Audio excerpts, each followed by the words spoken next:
Namaskaram. In the fourth phase of Amritam,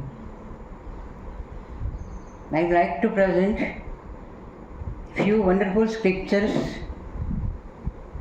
which have been my daily cup of tea.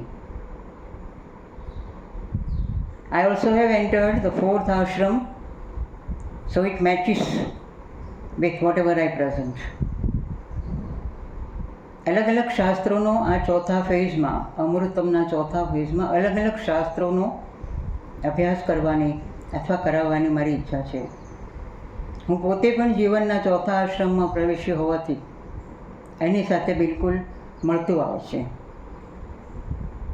ક્રમશઃ નહીં હોય પણ યથાર્થ હશે. આજે ભગવાન શ્રી કૃષ્ણે ગીતામાં જેની વાત કરી છે કે મને સૌથી પસંદ છાંદોગ્ય ઉપનિષદ છે, તો છાંદોગ્ય ઉપનિષદની થોડી વાતો કરીએ. I be presenting both in English and Gujarati for the benefit of audience. There is a story in Chandogya Upanishad. There was a student named Shvetiketu, the son of Uddalak. He was sent for studies. He studied a lot. Almost he felt that I have studied a lot, everything I have studied. But then he went to one of the king's courts, and by chance the king was Pravahana Jaivali. He was a noble emperor. When he was asked whether he knows everything, all the Vedas and scriptures and everything, are you well educated? He said, yes, my education is over and I am well read. Shvetaketu એ ઉદ્દાલકના પુત્ર હતા. એમને અભ્યાસ કરવા મોકલવામાં આવ્યા ત્યારે એમણે લગભગ બધા શાસ્ત્રોનો અભ્યાસ એમના ગુરુએ કરાવ્યો. આથી એમને એમ પણ થઈ ગયું કે હું વેલ રેડ છું, એજ્યુકેટેડ છું. આથી એક દિવસ એ પ્રવહણ નામના એક રાજા, નોબલ ઉમદા રાજા, એની સભામાં ગયા અને એમણે એમને પૂછ્યું કે તું બધું શીખી લીધું તે? કે હા. આગળ જોઈએ તો એમણે કેટલાક પ્રશ્નો પૂછ્યા. મેં પહેલો પ્રશ્ન છે, do you know where people go after they depart from this world? When people die, where do they go? The boy said, I don't know. Another question, do you know wherein from people come when they are reborn into this world? The boy said, I do not know this also. Do you know, have any idea of what the paths along which the soul ascends, the paths being known as the Devayan and Pitriyan? The boy said, I do not know. શ્વેતકેતુને 3 પ્રશ્નો પૂછ્યા રાજાએ. પહેલો પ્રશ્ન, તેને ખબર છે કે દુનિયા છોડીને, સંસાર છોડીને જ્યારે માણસો જાય છે ત્યારે ક્યાં જાય છે? બીજો પ્રશ્ન, તને ખબર છે કે લોકો ક્યાંથી આવે છે જ્યારે તેઓ ફરી જન્મ લે છે ત્યારે? શ્વેતકેતુ કહે છે, એ મને એ પણ ખબર નથી. તને એ ખબર છે કે કયા માર્ગો છે જે માર્ગો દ્વારા આત્મા એ ઉર્ધ્વરોહણ કરે છે, એટલે કે દેવયાન અને પિતૃયાન? શ્વેતકેતુ કહે છે, મને ગુરુએ આ પણ શીખવ્યું નથી. Then the fourth question, what is it that the yonder world is not filled with people and overflowing? Always the world is able to contain people and it is never flooded with them. ચોથો પ્રશ્ન, કે એવું કેવું છે કે અહીંથી લોકો જાય છે તો પણ ત્યારની ઉપરની દુનિયા પણ ભરેલી નથી હોતી, ભરાઈ નથી જતી કે ઉભરાઈ નથી જતી માણસોથી. અને એવું કેમ છે કે અહીં જે લોકો છે તે લોકોમાં પણ વધુ પડતો ભરાવો નથી, નોટ ફ્લડેડ, વધુ પડતો ભરાવો નથી. શ્વેતકેતુ છે એ પણ મને ખબર નથી.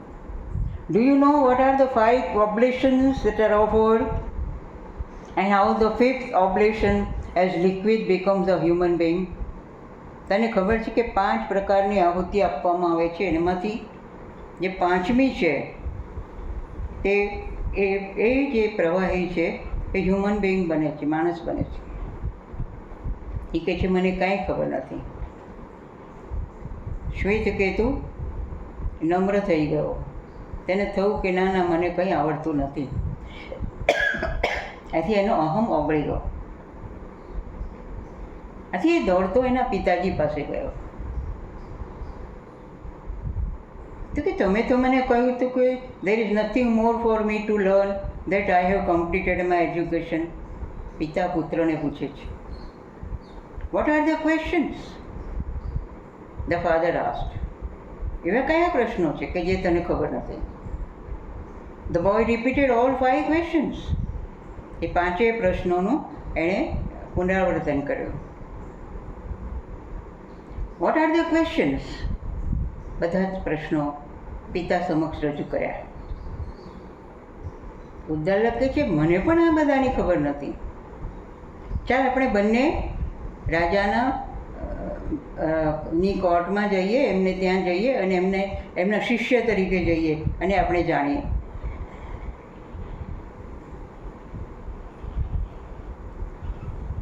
તો એણે કીધું કે હું નહીં આવું, તમારે જવું હોય તો જાઓ. આજની પેઢીને રિપ્રેઝન્ટ કરે છે ને. The king said, Reverend, ask for anything which is of this world and material gain, any amount of wealth, whatever you need for your maintenance. હે મહાનુભાવ, આપને જે જોઈતી હોય તે સંપત્તિ, જે સમૃદ્ધિ, એ ભૌતિક લાભ, જે પણ જોઈતું હોય આપણા ભરણ પોષણ માટે બધું માંગી લો, હું આપીશ. Brahmin, he said, replied, by God's grace I have enough of material wealth. મારી પાસે ભૌતિક સંપત્તિ પૂર્ણ રીતે છે, પ્રભુની કૃપા છે, મારી પાસે એ છે. પરંતુ તમે જે મારા દીકરાને પ્રશ્નો મૂક્યા હતા, do give me the reply to the questions you put before my son. મને એના જવાબ જોઈએ છે. I have come to you for knowledge, not for wealth. હું જ્ઞાન માટે આવ્યો છું, સમૃદ્ધિ માટે નથી આવ્યો. The king was perplexed. રાજા ગૂંચવાયો. એને ખબર નહીં પડી કે શું કરવું. કારણ કે જો કોઈ પૂછે અને તરત જ તેને જવાબ આપવો એ થોડી કઠિન વાત છે, વેરી ડિફિકલ્ટ. એકદમ જવાબ આપવો. અને બીજું, એ તો ક્ષત્રિય હતા. ક્ષત્રિય બ્રાહ્મણને કેવી રીતે ઉપદેશ આપે અને એમને શિષ્ય બનાવે? કારણ કે એ જૂનો રિવાજ હતો કે જ્યારે બ્રાહ્મણો જ બ્રાહ્મણને શિક્ષા આપતા. ત્યારે એમણે કીધું કે તમે એકાદ વર્ષ અહીં રહો, please stay here for a year. બ્રાહ્મણ ત્યાં રહ્યા. Thereafter, the king said, one day, you asked me to give you knowledge of the things which have been set apart as secret by the Kshatriyas up to this time.